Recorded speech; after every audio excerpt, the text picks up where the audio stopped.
उमेदवारी देताना पुण्यात ब्राह्मणांचा विचार करावा। ब्राह्मण महासंघाने पुण्यामध्ये पत्रकार परिषदेमध्ये ही माहिती दिली आहे।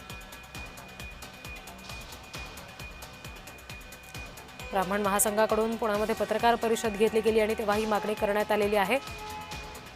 उमेदवारी देताना पुण्यामध्ये ब्राह्मणांचा विचार करावा असं त्यांनी म्हटलंय।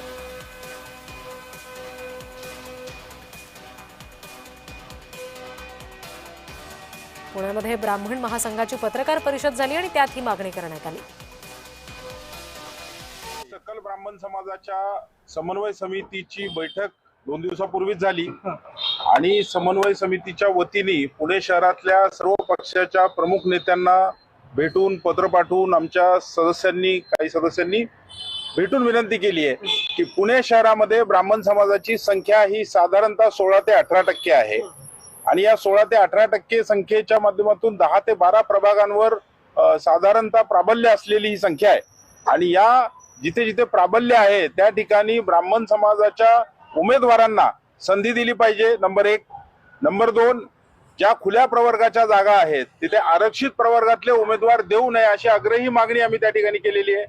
तर अशा पद्धतीने जवळपास पुणे शहरात 30 ठिकाणी ब्राह्मण उमेदवार दिले जाऊ शकतात। संभाव्य जे सक्षम काही नेत्यांना आम्ही